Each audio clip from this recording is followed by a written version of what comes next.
Hey there, Twitter enthusiast! If you've encountered this frustrating rate limit exceeded message on Twitter, don't worry, we've got you covered. In this tutorial, we'll walk you through some simple steps to overcome this issue and get back to tweeting. Let's get started. Now for step 1, we need to first understand what rate limit exceeded means. First, let's break down what rate limit exceeded means. Essentially, Twitter enforces rate limits to prevent abusive or excessive usage of its APIs. When you hit the rate limit, you're temporarily restricted from performing certain actions like tweeting, liking, or following.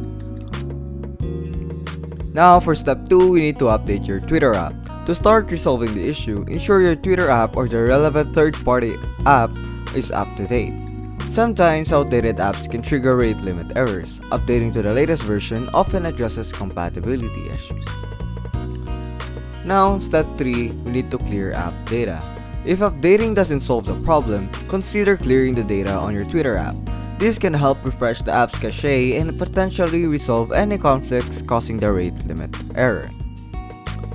Then we have step 4, which is to reconnect and wait. After clearing up the data, log back into your Twitter account and try again.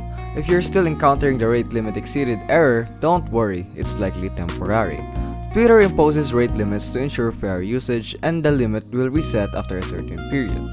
Sometimes all you need to do is wait a little while and try again later. And there you have it. By following these steps, you can effectively address the rate limit exceeded issue on Twitter and continue enjoying your social media experience. If you found this tutorial helpful, consider giving it a thumbs up and subscribing for more tech tips and tricks. Hit the notification bell to stay updated, and feel free to leave any questions or comments down below. Now, go ahead and overcome rate limit obstacles on Twitter with ease.